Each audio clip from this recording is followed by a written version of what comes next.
अलियार अपने बाप से छिपकर चोरी छिपे असलम की मदद करता है और उसे जेल से रहाई दिलवा देता है और खुद उसकी मदद करने के बाद यूके चला जाता है।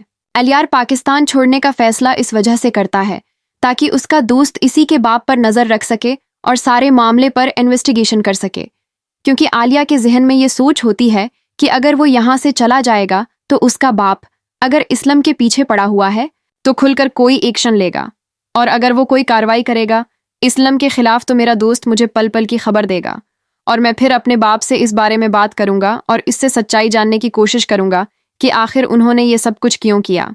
अलियार पिया के बाप की मदद करने के बाद अपनी ही वालदा से कहता है कि वो बाहर के मुल्क जाना चाहता है। अगर वो यहाँ पर न आता तो न ही उसे प्या से मोहब्बत होती और न ही उसकी जिंदगी में इतने दिख आते। ये बात सुनते ही अलियार की वालदा बहुत खुश हो जाती है और वो अपने दिल की बात जाहिर कर देती है, जिसकी वजह से अलियार शक में पड़ जाता है और अपने वालदीन पर शक करने लगता है।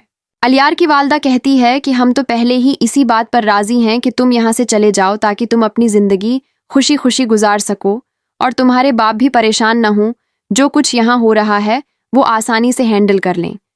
ये बात अलियार को शक में तो डाल देती है, लेकिन अलियार तैयारी कर लेता है जाने की।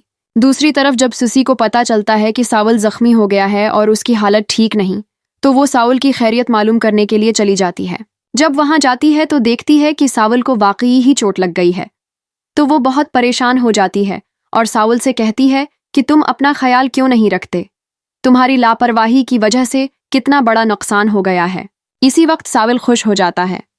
सावल कहता है कि ये मेरी लापरवाही नहीं थी, बस मैंने अपनी जिंदगी में पहली दफा किसी की मदद की है इतनी खुशी के साथ, और ये जख्म मिला है, पर मैं बिल्कुल भी गमजदा नहीं हूं बल्कि खुश हूं।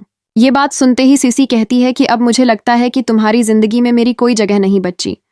इस पर साविल हैरान हो जाता है और कहता है, क्या मतलब? सिसी कहती है कि तुम्हारे दिल में अब प्या ने जगह बना ली है और हर वक्त तुम्हारी सोच में भी वही रहने लगी है, इसी वजह से ये जख्म तुम्हें कुछ नहीं लग रहा। हालांकि तुम्हारी जगह कोई और होता तो डर के भाग गया होता। जैसे ही सावल ये बात सुनता है तो वो खुश हो जाता है। सावल कहता है कि अब मैं भी अपनी जिंदगी में मऊ कर चुका हूं और मेरी जिंदगी में जो आई है मुझे उम्मीद है कि या तो मैं नहीं रहूंगा या वो मेरी जिंदगी में शामिल हो जाएगी। इसी वक्त सिसी कहती है कि कैसी बातें कर रहे हो, तुम्हें तो मेरी उम्र भी लग जाएगी। लेकिन सावल कहता है कि मुझे लंबी उम्र की दुआ मत करो। दूसरी तरफ जब सावल रात को अपने लड़कों के साथ बैठा होता है तो वही वकील सावल के पास आता है।